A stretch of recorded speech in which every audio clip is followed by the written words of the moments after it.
کہ آخرت کا جو گھر ہے وہ ان لوگوں کے لیے ہے جو متقین ہیں، جو اللہ کی نعمتوں سے جڑنے والے ہیں، پروردگار کی نعمتوں سے استفادہ کرتے ہوئے اسے اللہ کی راہ میں بھی خرچ کرتے ہیں۔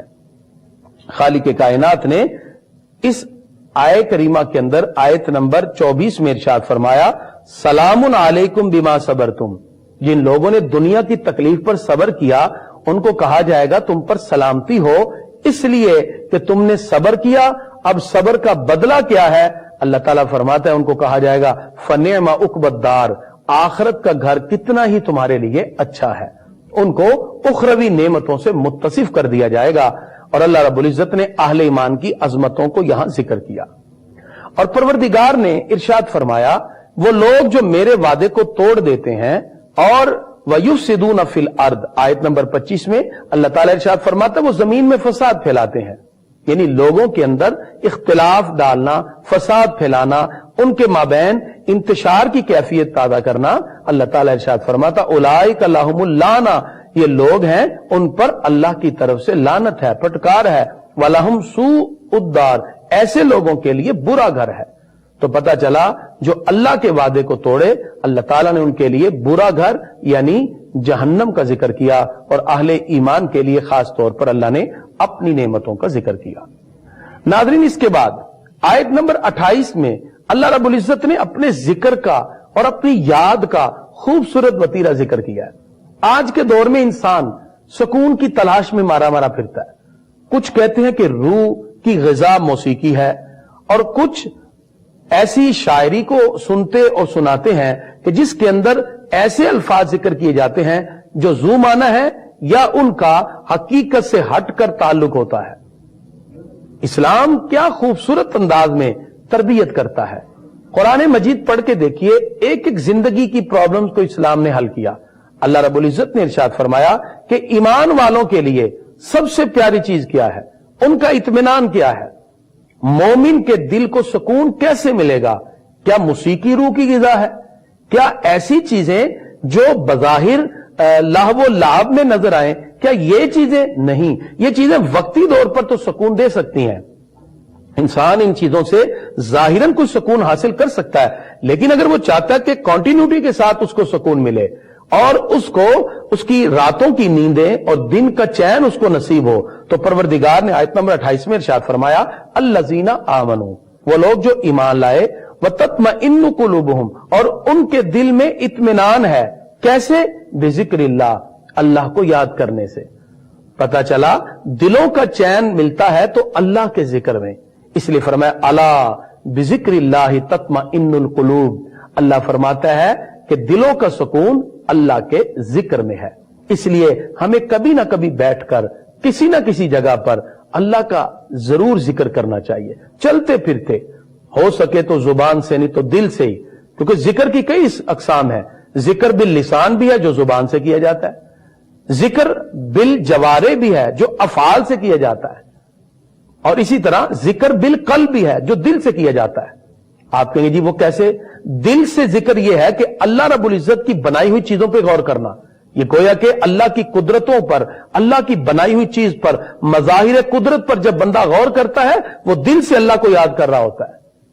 اور جس وقت وہ اپنے جوارے، اپنے افعال سے، جیسے نماز میں تینوں ذکر ہے، زبان سے کہہ رہا ہے سبحانک اللہم وبحمدک، اور رکوع سجود کر رہا ہے اپنے اعضاء کے ساتھ، اور دل اللہ کی طرف متوجہ ہے۔ اور اخلاص کیا ہے؟ نبی کریم صلی اللہ علیہ وسلم فرماتے ہیں ان تعبد اللہ کأنک تراہ، تو اللہ کی یوں عبادت کرے جیسے تو اللہ کو دیکھ رہا ہے۔ فإن لم تکن ترا، اور اگر یہ چیز تیرے دل میں پیدا نہیں ہوتی پھر یہ چیز دل میں پیدا کر، فإنہ یراک، تیرا رب تو تجھے دیکھ رہا ہے۔ تو یہ کیفیت اپنے دل میں پیدا کر کے نماز کے لیے کھڑے ہو جائیں۔ حضرت مولا علی فرماتے ہیں جب میرا دل کرے میرا رب مجھ سے باتیں کرے تو پھر میں قرآن پڑھتا ہوں، جب میرا دل کرے میں اپنے رب سے باتیں کروں تو میں نماز پڑھتا ہوں۔ تو کبھی یہ کیفیت بھی، کبھی ایسا سجدہ بھی کریں کہ جس میں اللہ رب العزت کی یاد آپ کے پیش نظر ہو اور آپ رب سے باتیں کریں، اور کبھی قرآن کھول کے بیٹھ جائیں کہ اللہ بھی آپ سے باتیں کرے کہ پروردگار انسان کی کس طرح اس کی جبلت کو، اس کی فطرت کو اور اس کی خوبیوں کو نکھار کر اس کو ایک خوبصورت انسان بنانا چاہتا ہے۔ اور یہ قرآن ہماری زندگی کا اسی اعتبار سے ایک خوبصورت ضابطۂ حیات ہے، یہ کمپلیٹ کوڈ آف لائف ہے جس کو اپنانا ہماری زندگی کی سب سے بڑی کامیابی ہے۔ اللہ تبارک و تعالی نے اسی طرح آیت نمبر 30 میں ارشاد فرمایا علیہ توکلت و الیہ متاب۔ اللہ تعالیٰ ارشاد فرماتا ہے کہ بندے کو اسی پر بھروسہ رکھنا چاہیے، یعنی اللہ پر، و الیہ متاب، اور رجوع بھی اللہ کی طرف۔ لہذا مومن کا یہ طر امتیاز ہوتا ہے کہ وہ اللہ کی طرف ہی رجوع کرتا ہے۔ پروردگار نے آیت نمبر 32 میں ارشاد فرمایا کہ وہ لوگ جو رسولوں کا مذاق اڑاتے ہیں، تو فرمایا کہ اس سے پہلے بھی رسولوں کے ساتھ استہزاء کیا گیا، لیکن وہ اپنی بات کو حقانیت کے ساتھ پہنچاتے گئے، اللہ تعالیٰ نے کامیابیاں پھر انہی کو عطا فرمائیں۔ پروردگار ارشاد فرماتا ہے مثل الجنت التی وعد المتقون، اس جنت کے احوال کہ جو اللہ تعالیٰ نے متقین کے لیے تیار کیے، وہ جنت کیسی ہوگی؟ فرمایا تجری من تحتها الانہار، اس کے نیچے نہریں رواں دواں ہیں، اکلھا دائم، اس کے میوے ہمیشہ ہیں، وظلھا، اور اس کا سایہ بھی۔ یعنی دنیا کا پھل ایک وقت کے لیے ہے، لیکن جنت کے پھل دائمی ہیں، اس کی نعمتیں بھی بے شمار۔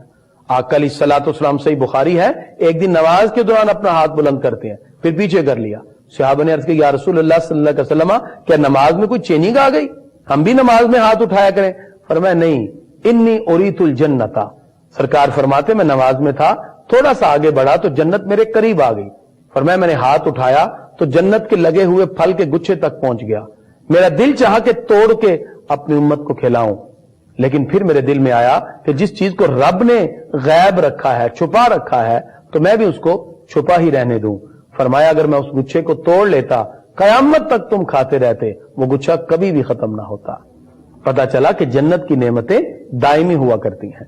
اللہ رب العزت نے ارشاد فرمایا وَلَا إِنِ اتَّبَعْتَ أَهْوَاءَهُمْ بَعْدَ مَا جَاءَكَ مِنَ الْعِلْمِ، جب یہ ساری باتیں حق کی آ گئیں، اللہ فرماتا اگر پھر بھی کوئی گمراہی کے راستے پہ چلتا ہے، جب یہ بات واضح ہوگی کہ دین اسلام ہی اللہ رب العزت کا پسندیدہ دین ہے، اور یہی تعلیمات وہ تعلیمات ہیں جو اللہ رب العزت نے پسند فرمائی، فرمایا اگر پھر بھی کوئی حق کی راہ کی طرف نہیں چلتا، مَا لَكَ مِنَ اللَّهِ مِن وَلِيٍّ وَلَا وَاقٍ، پھر اللہ رب العزت کی طرف سے نہ کوئی تیرا حمایتی ہوگا، نہ کوئی تیرا بچانے والا ہوگا۔ آیت نمبر 37 میں پروردگار نے اس کا ذکر فرمایا سورۃ الرعد میں۔ ناظرین، اللہ رب العزت واضح طور پر ارشاد فرماتا ہے وہ لوگ جنہوں نے کفر کی راہ کو اپنایا وہ مکر اپنا رہے ہیں، اور اللہ رب العزت ایسے مکر کرنے والے کو پسند نہیں فرماتا۔ سورۃ الرعد کی ان آیات بینات کا خلاصہ اپنے سماعت کیا۔ اب ہم بڑھتے ہیں سورہ ابراہیم کی طرف۔ سورہ ابراہیم مکی سورہ ہے، اور اس کے اندر سوائے ایک آیت کے الم تری الی الذین بدلوا نعمت اللہ، یہ جو آیت ہے کہ اس کے بارے میں کہا جاتا ہے کہ اس آیت کے سوا ساری کی ساری سورہ مکی ہے، اور اس کے اندر 52 آیات ہیں، اور یہ وہ سورہ ہے جس کو حضرت جناب ابراہیم خلیل اللہ علیہ السلام جو جد الانبیاء ہیں ان کے نام کے ساتھ منسوب کیا گیا، چونکہ ان کا ایک واقعہ ہے جو اس میں ذکر کیا جاتا ہے، اس لیے اس کی وجہ سے اس سورت کا نام منسوب ہوا۔ ناظرین، یہ سورتوں کے نام کہاں سے آئے؟ در حقیقت ان سورہ کے اندر جو واقعات ذکر ہوتے ہیں ان سے ریلیونٹ جو واقعات ہیں اسی کی مناسبت سے سورت کا نام رکھا جاتا ہے۔ سورت کا معنی ہے فضیلت یا بلندی، اور آیت کا معنی ہوتا ہے نشانی۔ ایک ایک آیت ملتی ہے تو سورت ملتی ہے، اور آیتیں جیسے جیسے نازل ہوتی گئیں آقا علیہ الصلوۃ والسلام ان کو ویسے ویسے لکھواتے گئے۔ قرآن کے نزول کا انداز اور رہا، لیکن اس کو ترتیب لگانے کا انداز اور رہا۔ وہ ترتیب نزولی ہے، یہ ترتیب توقیفی ہے، جو خود آقا علیہ الصلوۃ والسلام نے صحابہ کو ترتیب لگوائی، اور اسی ترتیب کے مطابق کسی سورہ مکی کے اندر مدنی 1-2 آیتیں بھی شامل ہو جاتی ہیں، اور کسی مدنی سورہ میں مکی سورہ آیت کا داخل ہو جانا یہ بھی ممکن ہے۔ اب اس سورہ ابراہیم کے اندر جس میں 52 آیت ہیں، اللہ تعالیٰ نے آغاز حروف مقطعات سے کیا، الف لام را، اس کی مراد اللہ اس کا رسول ہی جانے۔ اور یہ انسان کو بتانا مقصود ہے کہ علم کے کسی بھی مقام پہ پہنچ جاؤ، ایک مقام پر جا کے تو تم بھی کہو گے پروردگار اس کا علم تو ہی جانے کیا ہے، اور یہ حروف مقطعات ہے۔ اللہ رب العزت نے سورہ ابراہیم کے آغاز میں اس قرآن یعنی کتاب کی عظمت کو ذکر کیا کہ فرمایا یہ کتاب ہم نے نازل کی تاکہ لوگوں کو گمراہی سے، ظلمت سے، تاریکی سے نکال کر ایمان کے نور کی طرف منتقل کر دیا جائے۔ اللہ رب العزت نے سورہ ابراہیم کے اندر بہت سے رسولوں کا ذکر کیا اور ان پر نازل کی جانے والی آیات اور احکام کا بھی ذکر کیا۔ اللہ رب العزت نے آیت نمبر 6 میں موسیٰ علیہ السلام کا ذکر کیا، جس وقت اللہ رب العزت نے فرعون کو غرق کیا اور سارے بنی اسرائیلیوں کو بچایا۔ آپ نے اپنی قوم سے کہا اذکروا نعمت اللہ علیکم، اللہ کی نعمتوں کو تو یاد کرو، اتنی نعمتیں اللہ نے عطا کی۔ فرعون کیا کرتا تھا جب اس کو پتا چلا کہ ایک بچہ دنیا میں آنے والا ہے، جادوگروں نے بتایا وہ تیری سلطنت کو تباہ کر دے گا، اس نے کہا سارے بچوں کو مار دو، اور اس نے بیٹوں کو قتل کرنا شروع کیا اور بیٹیوں کو چھوڑ دیا۔ اللہ تعالیٰ ارشاد فرماتا ہے کہ یہ آل فرعون سے اللہ نے تمہیں نجات دی ہے۔ وَيُذَبِّحُونَ أَبْنَاءَكُمْ، یہ تمہارے بیٹوں کو ذبح کرتے تھے، وَيَسْتَحْيُونَ نِسَاءَكُمْ، اور تمہاری بیٹیوں کو زندہ رکھتے تھے، اور یہ بہت بڑی مصیبت تھی تمہارے لیے، اللہ نے تمہیں نجات دی۔ بنی اسرائیل کو کچھ نعمتیں یاد دلائیں اور حضرت موسیٰ علیہ السلام کی ان باتوں کو ذکر کیا۔ اللہ تعالیٰ ارشاد فرماتا ہے کہ اللہ کی نعمتوں کا تم شکر ادا کیوں نہیں کرتے؟ آیت نمبر 7 میں ارشاد فرمایا لَإِن شَكَرْتُمْ لَأَزِيدَنَّكُمْ، اگر تم میرا احسان مانو گے میں تمہیں اور دوں گا وَلَئِن كَفَرْتُمْ، اگر تم میرا انکار کرو گے، ناشکری کرو گے، إِنَّ عَذَابِي لَشَدِيدٌ، تو پھر میرا عذاب بہت سخت ہے۔ پتہ چلا رب کی نعمتوں پر شکر کریں اللہ اور نعمتیں بڑھا دیتا ہے، رب کی نعمتوں کا انکار کریں اللہ فرماتا ہے میں اپنا سخت عذاب تمہاری طرف متوجہ کروں گا۔ اس کے بعد اللہ رب العزت نے قوم نوح کا ذکر کیا، قوم عاد کا اور قوم سمود کا۔ اس کا تفصیلی ذکر پہلے گزر گیا کہ نوح علیہ السلام کی قوم جو گناہوں میں مبتلا ہوئی، پروردگار نے پانی کے اندر ان کو دبو کر مار دیا۔ اسی طرح قوم عاد تھی جن کو بار بار سمجھایا گیا اور وہ بھی گناہوں کی طرف متوجہ ہوئے۔ اسی طرح قوم سمود کا ذکر حضرت صالح علیہ السلام اور ان کی اونٹنی کا، یہ تفصیل کے ساتھ پیچھے گزر چکا ہے۔ اللہ رب العزت نے ارشاد فرمایا کہ جتنے بھی رسول تھے وہ یہی کہتے تھے افی اللہ شک فاطر السماوات والارض، کہ اللہ کے بارے میں تمہیں شبہ ہے، شک ہے جس نے زمین و آسمان کو بنایا۔ یعنی وہ لوگ جو اللہ کے بارے میں انکار کر رہے تھے، یعنی بعض لوگ تو کچھ ایسے تھے جو وجود باری تعالیٰ کو مانتے تھے لیکن حقیقت کے تناظر میں نہیں۔ کسی نے اللہ کی اولاد مان لی اور اللہ کو مانا، کسی نے اللہ رب العزت کے ساتھ نعوذ باللہ حصے دار مان لیے، اللہ کو مانا، تو یہ بھی درست نہیں۔ اور بعض تو وہ تھے جنہوں نے مطلقاً انکار کر دیا کہ ہم کسی کو مانتے ہی نہیں، وہ دہریے کہلائے یا ایتھیسٹ کہلائے، جنہوں نے کہا کہ ہم کسی کو مانتے ہی نہیں، جو کسی کے وجود کو ماننے کے لیے تیار نہ ہوئے۔ اللہ تعالیٰ ارشاد فرماتا ہے کہ تم اللہ کے بارے میں یہ گمان کرتے ہو، یہ اللہ کے ہونے کی دلیل ہے، یعنی اللہ موجود ہے، ایگزسٹنس آف اللہ، وجود باری تعالی، اللہ موجود ہے۔ کیسے موجود ہے؟ فرمایا افی اللہ شکن، کیا تم اللہ کی موجودگی میں شک کرتے ہو؟ فاطری سماوات والارض، جس نے زمین بھی بنایا آسمان بھی بنائے، ان مظاہر قدرت سے جان لو کہ اللہ موجود ہے۔ اللہ رب العزت نے اسی طرح ارشاد فرمایا جتنے بھی رسول تھے وہ سارے یہی کہتے رہے ان نحن الا بشر مثلکم، ہم تمہاری طرح بشر ہیں، ولکن اللہ یمن علی من یشاء، اللہ جس پر چاہتا ہے اپنا احسان کرتا ہے من عبادہ، اپنے بندوں میں سے۔ اس سے پتہ چلا کہ پروردگار جس پر چاہے انعام عطا فرمائے۔ تو انبیاء کرام میں سے بھی رب قدوس نے جن پہ کرم کیا، خالق کائنات نے نبوت کی دولت عطا کی، اور ان کو رب قدوس نے جو علم عطا کیا وہ ہمارے سارے ذرائع سے بڑھ کر وحی کی صورت میں عطا کیا۔ اور اسی وجہ سے انبیاء کرام کا مقام اور مرتبہ ہم سب سے اونچا اور اعلیٰ ہے۔ وہ صرف بشریت میں اگر ہمارے ساتھ مماثل ہیں تو صرف بشریت کے اعتبار سے، لیکن بشر میں بھی وہ اعلیٰ ترین و افضل ترین بشر ہیں کہ ان کی بشریت کی عظمتوں کا بھی ہم اس انداز میں جانچ نہیں کر سکتے، انالیسز نہیں کر سکتے، تجزیہ نہیں کر سکتے۔ اس کے بعد رب قدوس نے جہنمیوں کے عذاب کا ذکر کیا، آیت نمبر 14، 15، 16 اور 17 تک۔ پروردگار ارشاد فرماتا ہے کہ جہنم کے اندر ان لوگوں کو طرح طرح کے چیزوں سے، جیسے کہ پیپ ہے، کھولتا ہوا پانی ہے، یہ سب چیزیں ان کو پلائی جائیں گی، اور اللہ تعالیٰ نے ان ساری چیزوں کا ذکر کیا۔ ناظرین، یہ مرنے اور مرنے کے بعد جتنی باتیں اللہ تعالیٰ نے مرنے کے بعد عذاب کے حوالے سے ذکر کی، در حقیقت یہ اس کو بتانا مقصود ہے تاکہ انسان ان عذاب کو دیکھ کر آگے صراط مستقیم کی طرف جانے کی کوشش کرے۔ خالق کائنات ارشاد فرماتا ہے کہ جو کفار ہیں اگرچہ وہ بڑا کام بھی کریں، بڑے بڑے اچھے عمل لوگ کر لیتے ہیں، جو مسلمان نہیں، فرمایا ان کے اعمال کیسے ہیں۔ اللہ تعالیٰ نے قرآن مجید کے اندر آیت نمبر 18 میں ان کی ایک ایگزامپل اور مثال دی۔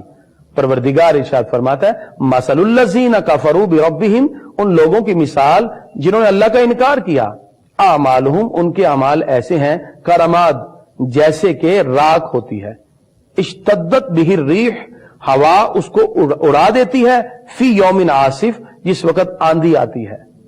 راکھ ہو یعنی کوئی چیز، کوئی کاغذ وغیرہ جلا دیا جائے، اس کی کوئی حیثیت نہیں، ہوا آتی ہے تو راکھ اڑتی پھرتی ہے۔ فرمایا کافر کے اعمال بھی راکھ کی طرح ہے، جن کو ہوا جہاں چاہے اڑائے پھرے، کبھی ادھر تو کبھی ادھر۔ اور مومن کا جو عمل ہے وہ صرف دل میں ارادہ بھی کرے، اللہ اس کو اجر عطا فرماتا ہے۔ تو اس لیے پروردگار نے کفار کے اعمال کی یہاں مثال ایک راکھ کے ساتھ، جلے ہوئے کاغذ کے ساتھ، راکھ کے ساتھ کی۔ اسی طرح اللہ رب العزت نے اس مقام پر کچھ انبیاء کرام کا مزید ذکر کیا، اور خاص طور پر شیطان کے بارے میں بتایا۔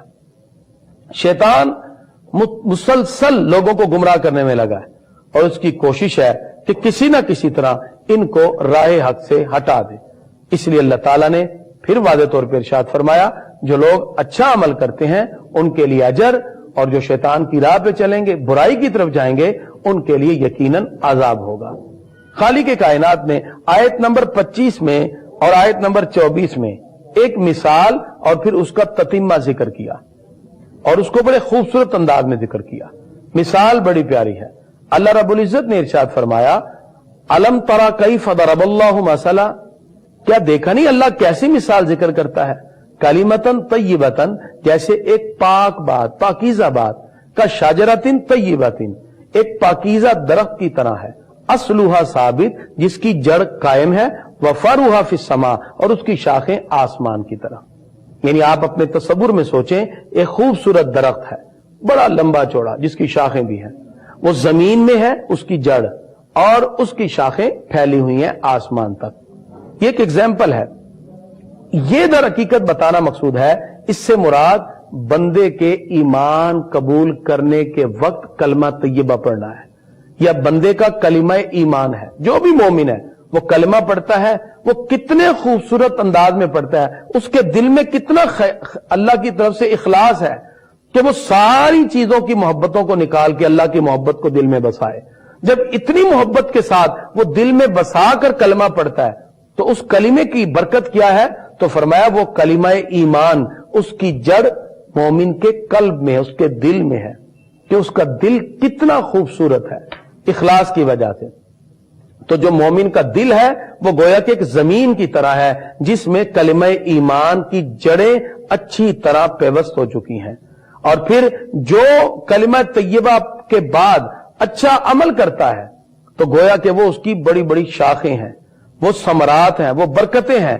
جس وقت وہ عمل کرتا ہے تو پروردگار اس کے عمل کو خوبصورت طریقے سے آسمان تک پہنچا دیتا ہے۔ یعنی دل خوبصورت اور اس کے اندر کلمہ ایمان کی جڑیں اور شاخیں، اس کا عمل جو اس کو آسمان تک پہنچا دیتا ہے۔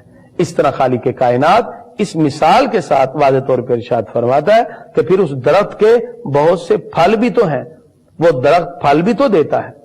ایک مرتبہ آقا علیہ السلام نے بتایا، صحابہ کرام سے بلکہ پوچھا، بتاؤ وہ کون سا درخت ہے جو مومن کی مثل ہے، جس کے پتے نہیں گرتے، جس میں ہر وقت پھل آتا رہتا ہے۔ جس طرح مومن کے عمل اکارت نہیں جاتے، برکتیں ہوتی ہیں، ایسے ہی اس درخت کے پتے نہیں گرتے۔ کون سا درخت ہے؟ صحابہ سوچتے رہے، پھر آقا علیہ السلام نے خود ہی فرمایا کہ وہ درخت کھجور کا ہے۔ جس کے پتے نہیں گرتے اور اس کا پھل ملتا ہی رہتا ہے. کیا خوبصورت اگزامپل دی. پتا چلا ہمارے پیارے نبی صلی اللہ علیہ وسلم بھی صحابہ کرام سے ایسے سوالات کیا کرتے تھے کہ جس سے ان کی ذہنی آزمائش ہو اور ایمان کی تقویت میں اور اضافہ ہو. کہ بتائیں کون سا ایسا درخت ہے جس کے پتے نہیں گرتے؟ یہ مومن کی طرح ہے، جیسے مومن کے اعمال اکارت نہیں جاتے. جو نیک عمل کرتا ہے اللہ اس کو اجر ضرور عطا فرماتا ہے. تو یہ ایگزامپل، یہ مثال سے اللہ تعالیٰ نے مومن کے اچھے اعمال کا ذکر کیا. پروردگار نے اس کے بعد انسان کی توجہ ایک اور امر کی طرف مبذول کرائی ہے. ناظرین یاد رکھیے، یہ جو انسان ہے اس میں اللہ رب العزت نے اس کائنات کو مسخر کرنے کی طاقت عطا کی ہے. انسان صرف اپنے وجود پر غور کرے نا، اس کی جو تھنکنگ پار ہے، اللہ نے اس کو مینٹلٹی کی طاقت دی ہے، جو اس کی پاور سوچ ہے وہ انسان کی عقل اور وسعتوں سے بھی بڑھ کر ہے. یعنی انسان جتنا بھی سوچے اس سے بھی بڑھ کر اللہ نے اس کو شعور اور ادراک عطا کیا ہے کہ وہ اپنے شعور اور ادراک سے فضاؤں میں آج اڑتا پھر رہا ہے. یہ اللہ نے اس کو تسخیر کی دولت عطا کی. اور اللہ رب العزت نے یہ چیزیں پھر انسان کو دے کر اس سے بھی واضح کیا، اپنی بصیرت سے سوچو اور اللہ کی حکمت سے مدد حاصل کرو اور کامیابیاں تمہارے سامنے کھڑے ہوں گی. اللہ رب العزت نے اسی طرح سورہ ابراہیم کے اندر آیت نمبر 31 اور 32 اور آگے اس سے اگلی آیات میں پروردگار نے انہی چیزوں کا ذکر کیا. اللہ تعالیٰ ارشاد فرماتا ہے اللہ الذی خلق السماوات والارض، اللہ وہ ہے جس نے زمین و آسمان کو پیدا کیا. وانزل من السماء ماء، جس نے آسمان سے پانی اتارا. فاخرج به من الثمرات، اور اس پانی سے پھل نکالے. رزقا لکم، تمہارے کھانے کے لیے. وسخر لکم الفلک، تمہارے لیے کشتی کو مسخر کر دیا. اتنے بڑے سمندر کے اندر ایک جہاز چیرتے ہوئے جا رہا ہوتا ہے، دریا میں کشتی چل رہی ہوتی ہے. لتجری فی البحر بامرہ، اور وہ اس کے حکم سے دریا میں چلتی ہے. وسخر لکم الانہار، تمہارے لیے ندیاں مسخر کر دی. انسان ندیوں کے اندر کشتیاں چلاتے ہوئے پانی کے سینے کو چیرتے ہوئے آگے جاتا ہے. فرمایا یہ اللہ نے انسان کو شعور دیا ہے کہ وہ پانی جس میں انسان ڈوب جائے وہ اسی پر جہاز اور کشتیاں چلا رہا ہے. اللہ نے انسان کو یہ ساری عظمت عطا کی. فرمایا صرف یہاں تک نہیں، پروردگار ارشاد فرماتا ہے وسخر لکم الشمس والقمر، اس نے تمہارے لیے سورج اور چاند کو مسخر کر دیے. دائبین، وہ سارے کے سارے برابر چل رہے ہیں. وسخر لکم اللیل والنہار، رات دن تمہارے لیے مسخر کر دیا. انسان ان ساری قدرتوں کو دیکھے. اور آج یہ چیزیں آسان ہیں، انسان لمحوں میں لمبے سے لمبا سفر کر لیتا ہے. ایک جگہ رات اور ایک دن ہے، وہ ان فاصلے کو سمیٹ لیتا ہے کہ اس کے لیے دن کی وسعتیں بڑھ جاتی ہیں، رات کی وسعتیں بڑھ جاتی ہیں. اللہ تعالیٰ نے اس کو تسخیر کی یہ ساری دولتیں عطا فرمائی. پروردگار ارشاد فرماتا ہے تم نے جو مانگا ہے انسان ہم نے تمہیں دیا. وَإِن تَعُدُّوا نِعْمَتَ اللَّهِ لَا تُحْصُوهَا، اللہ تعالیٰ آیت نمبر 34 میں ارشاد فرماتا ہے اگر تم رب کی نعمتیں گننا چاہو نا، گن نہیں سکتے. شیخ سعدی رحمۃ اللہ علیہ گلستان کے اندر بڑی پیاری بات مقدمے میں فرماتے ہیں. فرماتے انسان تو کبھی غور کر، یہ جو سانس ہے کبھی اس کو تھوڑی دیر کے لیے روک اور پھر دیکھ تیرا کیا حال ہوتا ہے. اے انسان یہ سانس جب تو لیتا ہے نا، اس میں اللہ کی دو نعمتیں ہیں. سانس اندر جاتا ہے تجھے فرت ملتی ہے، باہر آتا ہے تو کثافتیں خارج ہوتی ہے. اور اللہ کی ہر نعمت پہ شکر کرنا واجب ہے. اے انسان تیرے ایک سانس میں رب کی دو نعمتیں اور ہر نعمت پہ شکر واجب، تو صرف سانس جیسی نعمت کا شکر ادا نہیں کر سکتا. فَبِأَيِّ آلَاءِ رَبِّكُمَا تُكَذِّبَانِ، اپنے رب کی کون کون سی نعمت کو جھٹلاؤ گے. اس سے پتہ چلا انسان کو اللہ کی بارگاہ میں اس کی نعمتوں کا شکر ادا کرنا چاہیے. اللہ تعالیٰ ارشاد فرماتا ہے ان الانسان لظلوم کفار، انسان ظالم اور ناشکرہ بھی ہے. اس کے بعد اللہ تعالیٰ نے آیت نمبر 35 سے حضرت ابراہیم علیہ السلام کی دعا ذکر کی.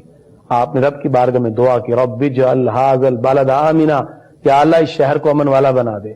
یہ آپ کی دعا تھی کہ آج وہ شہر مکہ امن والا ہے، حرمت والا ہے. تو خالق کائنات نے اس کا ذکر بھی کیا اور پھر جناب حضرت ابراہیم علیہ السلام کی دعا کا بھی ذکر کیا. اللہ تعالیٰ نے بڑھاپے میں جناب ابراہیم علیہ السلام کو حضرت اسحاق و اسماعیل علیہم السلام عطا کیے.